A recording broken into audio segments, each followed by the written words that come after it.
आपणक अंचलर छोटरू बड़ खबर देखिबा पाई आम चैनल को लाइक, फॉलो, सब्सक्राइब और कमेंट करने को भूलंतु नहीं। सबु समय रे आपणक सहित शक्ति टीवी, आपणक विश्वास आमर शक्ति। विद्यालय शिक्षार गुणात्मक विकास पाई राज्य सरकार एक प्रयास। हिंजिरी ब्लॉक अंतर्गत गंडला गणेश विद्यापीठ आनुकूल्य रे प्रधान शिक्षयित्री प्रज्ञा प्रमिता पाढ़ी सभापतित्व रे मंगलवार दिन अभिभावक और शिक्षक बैठक विद्यालय सम्मेलन कक्ष रे अनुष्ठित होई जाइछि। एही कार्यक्रम रे 20 जन अभिभावक और अभिभाविका माने जोग देइथिले।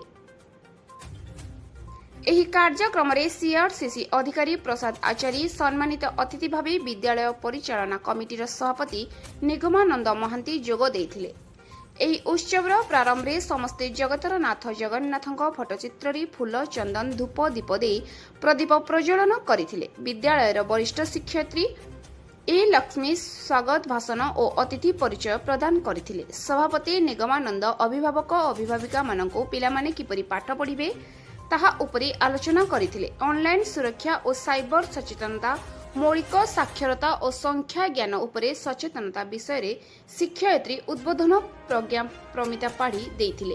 मुख्य अतिथि शिक्षा अधिकार अधिनियम 2009 अनुଯାयी 6 रु 14 वर्ष सबु पिलामानकु मागणा और बाध्यतामूलक शिक्षा जोगाई दिया जाऊ बोली अभिभावक मानकु कहिथिले।